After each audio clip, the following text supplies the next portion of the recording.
बंगाल में बीजेपी सांसद के घर पर बम से हमला हुआ है। 24 परगना में सांसद अर्जुन सिंह के घर पर हमला। सांसद के घर पर 3 देसी बमों से हमला किया गया है और बीजेपी ने हमले की एनआईए जांच की मांग की है। इस वक्त बड़ी खबर आपको बता रहे हैं, 24 परगना में सांसद अर्जुन के घर पर बम से हमला हुआ है। संसद के घर पर, माफ कीजिएगा, सांसद के घर पर 3 बमों से जो है हमला किया गया। बंगाल में अगर बात करें, बीजेपी के कई जो विधायक हैं उनके साथ पहले भी कई ऐसी घटनाएं हो चुकी हैं, जिसको लेकर अब बीजेपी ने कहा है कि इस पूरे मामले की एनआईए जांच होनी चाहिए।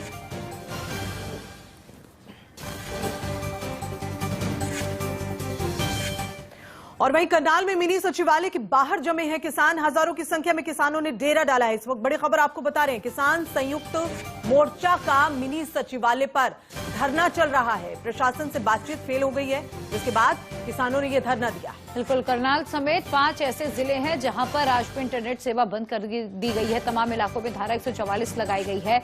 भारी तादाद में मिनी सेंट्रल सेक्रेटरीट के सामने किसान जुड़े हुए हैं और सेक्रेटरीट के सामने किसानों को रोकने के लिए भारी तादाद में पुलिस भी वहां पर मौजूद है। ड्रोन कैमरों के जरिए किसानों पर निगाह रखी जा रही है।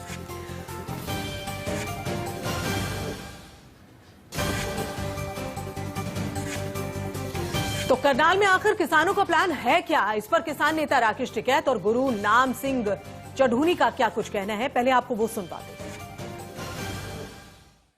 क्या काम काज को मैंने कर रहे हैं? नहीं, सब जाओ अपना काम करो। काम को लेकर कोई दिक्कत नहीं, काम तो होना चाहिए भाई, पब्लिक का काम है, काम इनको करना चाहिए। ये काम अपने आप नहीं करेंगे, छुट्टी मारेंगे अपने आप और कहेंगे जी हम तो इसलिए नहीं आए, वहाँ किसान बैठे थे। काम करो, लंगर भी यही चक्के है, कोई दिक्कत नहीं है, यही लंगर चक्के, घर जाने की जरूरत ही नहीं। ये जो छुट्टी लंच के टाइम में घर भागते थे, इनको कहाँ जाने की जरूरत है? ज्यादा काम करे, बैठ सफाई देने की कोशिश करे। जब वहाँ कोर्ट में जाते हैं तो चोर भी ये कहे मैं चोरी करी नहीं, चाहे वो पकड़ा जाओ, उससे सजा हो जाओ, लास्ट तक ये कहता है जी मैं करी नहीं। जब प्रशासन ही एक जगह हो रहा, जब गवाह और कोर्ट और मुलजिम एक जगह इकट्ठे हो जाएंगे तो फिर सजा तो होगी नहीं। देखिए, मोर्चा तो खुल गया है, लेकिन हमारा खोलने का इरादा नहीं है और सरकार का खुलवाने का इरादा है। सरकार शायद इस वहम में है कि अगर आंदोलन यहाँ पे चल जाए तो शायद दिल्ली का आंदोलन कमजोर पड़ जाएगी, लेकिन वो गलतफहमी में है। हमारे हिसाब से आंदोलन और तेज हो जाए। रास्ता बंद होने से हमारा रास्ता परमानेंट बंद क्यों कर रहे हैं? हमारी जिंदगी की रास्ता बंद कर रहे हैं। उनका रास्ता एक दिन के लिए, 2 दिन के लिए बंद हो जाएगा तो कौन सी आफत आ जाएगी? उन्होंने तो हमारी जिंदगी के रास्ते ही बंद कर दिया है। बहुत उसका नुकसान हो रहा है और ये लोगों की जुबान बंद करने वाली बात है। लोग अपने विचार रखना चाहते हैं, अपना बात कहना चाहते हैं, तो नेट बंद कर दिया है, उनकी जुबान बंद करने वाली बात है। और मेरे सहयोगी जतिन गोस्वामी और अधिक अपडेट के साथ जुड़े हुए हैं। जतिन, लगातार किसानों की ओर से हल्ला बोल जारी है और आज करनाल में किसानों का प्रदर्शन शुरू है। इस वक्त आपके साथ जो किसान मौजूद हैं, जरा उनसे बातचीत कीजिए। स्ट्रैटेजी क्या है आगे की? जी बिल्कुल, देखिए मैं गाजीपुर बॉर्डर पर मौजूद हूं। एक बार आपको तस्वीर आप देखिए, सुरक्षा व्यवस्था यहाँ चाक-चौबंद रहती है, लेकिन बहुत सारे किसान जो हैं यहाँ से भी करनाल गए हुए हैं और लगातार जा रहे हैं। हम बात कर लेते हैं, हमारे साथ राजवीर सिंह जादौन जी मौजूद हैं, जो बीकेयू में उत्तर प्रदेश के अध्यक्ष हैं। अभी चल क्या रहा है और क्या मांग है वो जानना चाहेंगे, और कब तक ये करनाल में जो धरना रहेगा? करनाल में डीसी ऑफिस के चारों तरफ किसान बैठा है और पूरी शांतिपूर्वक तरीके से बैठा।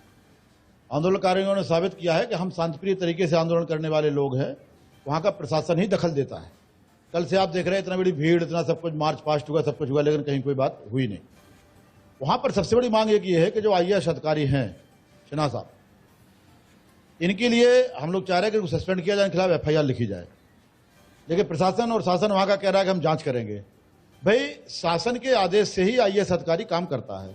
शासन ने आदेश दिया, आईएएस अधिकारी ने तुरंत उसका पालन किया और अपने नीचे पुलिस वालों को उसका आदेश फरमा जारी कर दिया।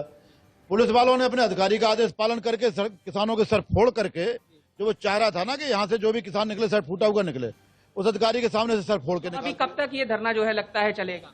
ये धरना जब तक उनके सस्पेंड नहीं किया जाएगा, एफआईआर नहीं लिखी जाएगी, तब तक करनाल डीसी ऑफिस पे धरना चलेगा। सरकार को चाहिए कि जितने तुरंत कार्रवाई आदेश के पालन में सर फुड़वाने में हुई, उतनी ही जल्दी कार्रवाई उनके सस्पेंशन और रिपोर्ट लिखवाने में होना चाहिए। और किसानों से बोल रहे थे, कितने किसान जो है यहाँ से गए हैं गाजीपुर बॉर्डर से, और यूपी से क्या इफेक्ट? काफी लोग गए हैं हमारे यहाँ से, धरने से भी गए हैं, कुछ लोग यूपी से भी गए हैं, वहां पे सब चल रहा है, धरना प्रदर्शन चल रहा है। बिल्कुल, धरना प्रदर्शन हुई। जतिन, आप अपनी नजर बनाए रखिए और अपडेट्स लेंगे आपसे। फिलहाल विपिन की ओर रुख करें। विपिन, आज पंजाब की कई जगह पर इंटरनेट सेवा जो है उसे भी बंद कर दिया गया है। किसान जो है अपनी मांगों पर अड़े हैं, एक कदम पीछे हटने को तैयार नहीं है। कैसे सामंजस्य बैठाएगी सरकार, क्योंकि ये एक बड़ा प्रश्न है, और खासकर पंजाब की बात करें तो वहां से क्या कुछ खास? देखिए, इस आंदोलन के 3 प्रदेशों पर महत्वपूर्ण इंपैक्ट जो है वो देखने को मिला। इसकी शुरुआत पंजाब से हुई। लेटर ऑन 26 जनवरी के इंसिडेंट के बाद अगर बात करें, जिस तरह से तस्वीरें बदली पंजाब की, अगर बात करें जो मेन लीडरशिप थी भारतीय किसान यूनियन की, उसके बाद राकेश टिकैत के हाथ में आंदोलन गया। लेकिन जिस तरह से तस्वीरें लगातार बदली हैं, हरियाणा के किसानों की ओर से सरकार को लगातार यह आश्वासन दिया जा रहा था कि शांतिपूर्वक प्रदर्शन जो है वो किए जाएंगे। लेकिन करनाल में जिस तरह से लाठीचार्ज हुआ, उसके बाद से ही तस्वीर पूरी तरह से परिवर्तित हो गई है। चिंता का सबब सरकार के लिए अब यह बन गया है कि पक्का धरना करनाल लघु सचिवालय के बाहर जो है वो किसानों की ओर से लगा दिया गया है, और एक ही मांग, एक मुश्त मांग उनकी ओर से रखी गई है कि जो एसडीएम उस समय वहां पर मौजूद थे, उनकी ओर से जो शब्दावली का इस्तेमाल किया गया और जिस तरह से जो घटनाक्रम वहां पर हुआ, उनको सस्पेंड किया जाए, उनके खिलाफ एफआईआर जो है वो दर्ज की जाए। ऐसे में न केवल प्रदेश सरकार बल्कि अब केंद्र सरकार भी इसमें इन्वॉल्व हुई है। केंद्र सरकार की ओर से लगातार निगाह जो है वो बनाई जा रखी है इस पर, और लगातार प्रदेश की भी अगर बात करें इंटेलिजेंस एजेंसीज जो है वो लगातार इनपुट्स जो है वो प्रदेश सरकार को दे रही हैं। ऐसी परिस्थितियों में पहले भी मुख्यमंत्री की ओर से जब ये कहा गया था कि शांतिपूर्वक तरीके से लोकतंत्र में कोई भी प्रदर्शन कर सकता है, लेकिन सख्ती भी जरूरी थी, क्योंकि जिस तरह का वहां पर तस्वीरें थी, जिस तरह का वहां का इनपुट्स मिल रहे थे, उसके हिसाब से कार्रवाई जो है वो की गई। ऐसे में अब कहीं ना कहीं बड़ी चुनौती सरकार के सामने ये है कि अब जो धरना शांतिपूर्वक चल रहा था, वो लघु सचिवालय के बाहर जो किसानों का पक्का धरना लग चुका है, उसको किस तरह से खत्म कराया जा सके। ऐसे में इनपुट्स ये भी मिल रही हैं कि लगातार बातचीत भी की जा रही है ताकि इस चीज को, इस जो घटनाक्रम हुआ है कल, उसको जो है जल्द से सॉर्ट आउट किया जा सके। लेकिन देखना ये होगा कि क्या कुछ कदम जो है वो उठाया। बिल्कुल, और ये बहुत जरूरी हो जाता है कि सरकार आगे अब इसे किस तरह से प्लान करेगी, किस तरह से किसानों से बातचीत करेगी, समझाइश देगी। विपिन और जतिन, आप दोनों का बहुत बहुत शुक्रिया हमारे साथ तमाम अपडेट शेयर करने के लिए। तो देखिए, मुश्किल है अब सरकार के सामने प्रशासन से बातचीत के बाद, जब बातचीत नहीं बनी तो सरकार, जो किसान है, उन्होंने करनाल के मिनी सचिवालय के सामने धरना प्रदर्शन शुरू कर दिया है, और आज हजारों की तादाद में किसान वहां पर पहुंच चुके हैं। जरा ये 2 तस्वीरें देखें। इन तस्वीरों को देखने के बाद हरियाणा में जो संग्राम है वो किस तरह से बढ़ा हुआ है, ये बता रही है। पहला वो वायरल वीडियो है जिसमें एसडीएम आयुष सिन्हा कथित तौर पर ये कहते हैं कि सर फोड़ दो, और दूसरी तस्वीर जिसमें प्रदर्शनकारी किसानों पर लाठीचार्ज किया गया था। इससे कोई भी किसी तरह का स्पष्ट कर देता हूँ, सर फोड़ देता हूँ। ड्यूटी मैजिस्ट्रेट को लिखित में बता रहा हूँ। कोई डाउट? कोई जाएगा इसको बीच करके सीधे उठा के मारना पीछे, कोई डाउट नहीं है, कोई डायरेक्शन की जरूरत नहीं है। क्लियर है आपने? ये नाका किसी भी हालत में हम रीच नहीं होने देंगे। हमारे पास पर्याप्त 100 की फोर्स पीछे यहाँ पे आपको खड़ा रखा है। शुरू में तो समय कोई इशू नहीं है। आरोगे ना? ठीक है, क्लियर है। हेलमेट पहन लो, ये और मेरे को तो आप अलर्ट लेके बैठे नहीं यहाँ पे, ठीक है? हम पूरी रात नहीं सोए यार, 2 दिन से ड्यूटी कर रहे हैं। आप तो सो के आओ थोड़ा। तो करनाल में कल सुबह से ही किसानों की महापंचायत के लिए जुटने का जो सिलसिला है वो शुरू हो गया था। उधर प्रशासन भी महापंचायत रोकने के लिए पूरी तरीके से मुस्तैद दिखाई दिया। इजाजत न मिलने पर किसान मिनी सचिवालय को घेरने के लिए चल पड़े। किसानों के साथ राकेश टिकैत समेत कई बड़े किसान नेता इस दौरान मौजूद थे, और ये तस्वीरें जरा आप देखें, ये वही तस्वीरें हैं जो बता रही हैं कि किसान जो है अब महापंचायत के बाद आगे क्या रणनीति बनाकर उतर रहे हैं। किसानों की जो करनाल में महापंचायत, इसकी तस्वीरें जरा आप देखें। राकेश टिकैत नेतृत्व कर रहे हैं इसका, और कई किसान जो है इस दौरान इनके पीछे नजर आए, और किसानों का कूच किस तरह से रहा। वहीं कांग्रेस नेता रणदीप सुरजेवाला ने केंद्र की मोदी सरकार और हरियाणा की खट्टर सरकार पर किसानों के खिलाफ साजिश करने का आरोप लगाया। सुरजेवाला ने कहा कि सरकार तालिबान से बात कर सकती है, लेकिन किसान से बात करने में उसे तकलीफ होती है। सुनिए सर। खट्टर सरकारें 10 महीने से आंदोलनरत शांति प्रिय गांधीवादी धरती पुत्र किसानों को जानबूझकर भड़काने, भिड़वाने और लड़वाने की साजिश कर रही है। और ये साजिश केवल किसानों तक सीमित नहीं, ये जवान और किसान को भी लड़वाने और भिड़वाने की साजिश है, क्योंकि वो जवान तो किसान का बेटा है। मोदी जी, खट्टर साहब, जब आप दोहा जाकर तालिबान से बात कर सकते हैं, तो देश के धरती पुत्र अन्नदाता किसान से क्यों नहीं, जो इस देश का पेट पालता है और प्रधानमंत्री के घर से 10 महीने से 20 किलोमीटर दूर बैठा है, दिल्ली की सीमा पर, जिसे आप दिल्ली आने की इजाजत नहीं देते। मोदी जी, सत्ता का अहंकार प्रजातंत्र से बड़ा नहीं है। खट्टर साहब, मोदी जी, अगर हरियाणा की भाजपा जजप्पा सरकार किसानों से वार्तालाप नहीं कर सकती, अगर किसानों से न्याय नहीं कर सकती, तो फिर हरियाणा के मुख्यमंत्री श्री मनोहर लाल खट्टर को इस्तीफा दे देना चाहिए। और इस वक्त की बड़ी खबर, T20 वर्ल्ड कप के लिए आज टीम इंडिया का ऐलान किया जाएगा। सिलेक्टर्स, कप्तान कोहली और कोच की मौजूदगी में वर्चुअल मीटिंग होगी। वर्चुअल मीटिंग के बाद टीम इंडिया का ऐलान किया जाएगा। किन किन लोगों को जगह मिलेगी, ये देखना बेहद दिलचस्प होगा। और युवा खिलाड़ियों को प्राथमिकता दी जा सकती है। 24 अक्टूबर को भारत पाकिस्तान के बीच ये मुकाबला होगा, जिसकी वर्चुअल मीटिंग के बाद कई फैसले होंगे। टीम में युवा खिलाड़ियों को प्राथमिकता दी जा सकती है। जो अपडेट है, बड़ी खबर आपको बता रहे हैं, 24 अक्टूबर को भारत पाकिस्तान के बीच कड़ा मुकाबला।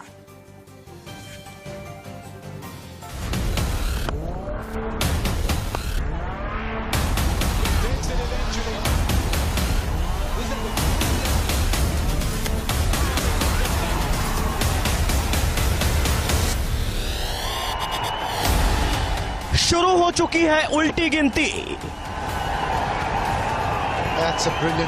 खत्म हो चुका है इंतजार। अब होगा सिर्फ टीम का सिलेक्शन। कौन होगा अंदर, कौन होगा बाहर।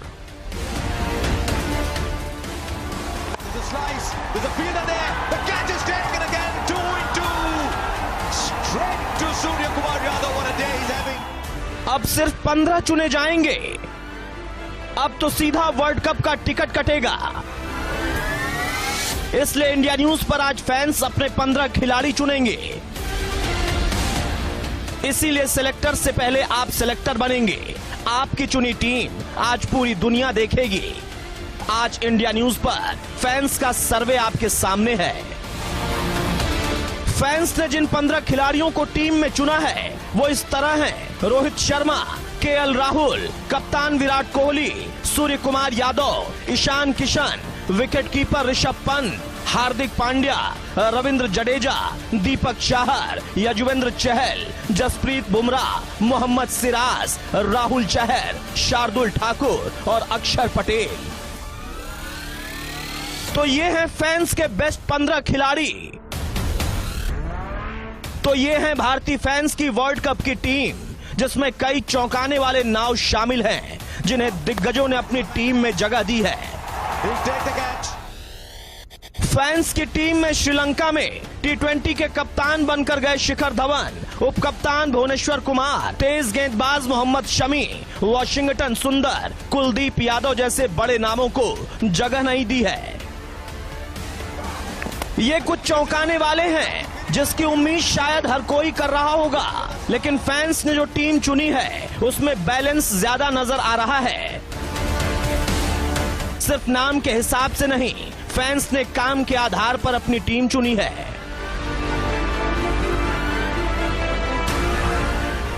फैंस ने अपनी टीम में 4 स्पेशलिस्ट बल्लेबाजों को जगह दी है, जबकि ईशान किशन और ऋषभ पंत 2 विकेटकीपर टीम में रखे गए हैं। श्रीलंका में बल्लेबाजी का जौहर दिखाने वाले दीपक चाहर को ऑलराउंडर कैटेगरी में रखा गया है। उनके साथ हार्दिक, जडेजा और अक्षर भी हैं। 2 स्पिन और 3 तेज गेंदबाजों को फैंस ने अपनी टीम में जगह दी है।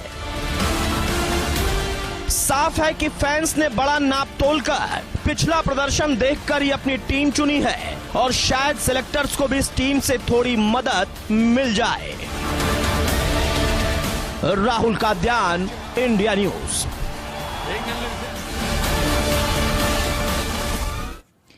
तो T20 वर्ल्ड कप में भारत की संभावित टीम क्या होगी, उस पर और अधिक बातचीत करने के लिए अब से कुछ ही देर में हमारे स्पोर्ट्स एडिटर राजीव मिश्रा जी भी जुड़ने वाले हैं, लेकिन उससे पहले नजर इस वक्त की सुर्खियों पर डालते हैं।